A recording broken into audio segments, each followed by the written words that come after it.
In 1968, it was a time of racial strife and tension in Memphis, Tennessee, and other segregated southern cities. Description. And so there were a lot of idiots, bigots, and prejudice around us at that time.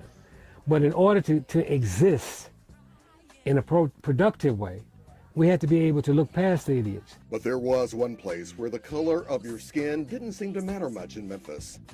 That place was at the corner of College and Macklemore, where Stax Records was located in South Memphis. Legendary songwriter and producer David Porter and Isaac Hayes worked at Stax. Porter is now the CEO of his new Made in Memphis entertainment recording studio and record label. And that was what we were attempting to do with our energies at Stax. That's what the music said.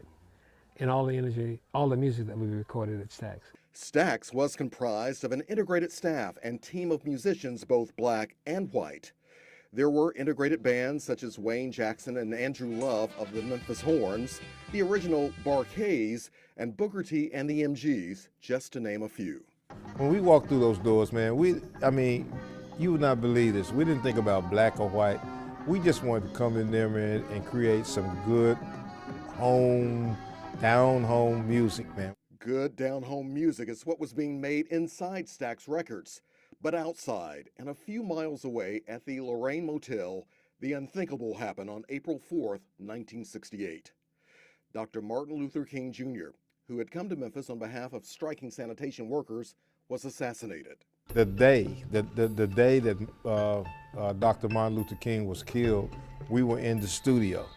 In fact, we had to spend the night in the studio because when we tried to go home, they had National Guards posted right outside of Stax. In spite of what was going on in the streets of Memphis and trying to come to terms with why someone would kill Dr. King, the Stax musicians remain united. Is it about being black, white, or?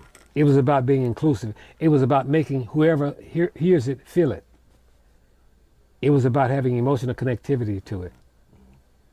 And if people can feel you and feel the legitimacy of you, they can appreciate you, if it's there to be appreciated. 49 years after Dr. King's death, music is coming back into prominence in Memphis with the opening of a new recording studio and diverse artists. City leaders say we can learn from Memphis's past and what was being achieved through music. It's just amazing. The most integrated part of our community back then was Stax, and what was the music that was coming out of this city.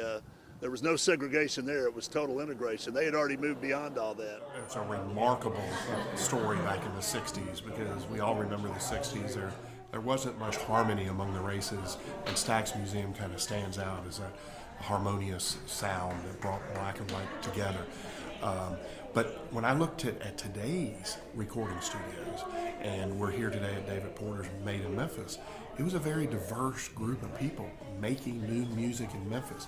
So, music, sports are all industries that bring us together. Let's build upon that and do it more in politics and business, and learn from those that there's harmony in bringing us together. Harmony that can be made in Memphis half a century later. David Porter says music is colorless and is one key element that can help bring people of all races together today. And know that we're all the same. And if we think like that and work like that, we can have a better place.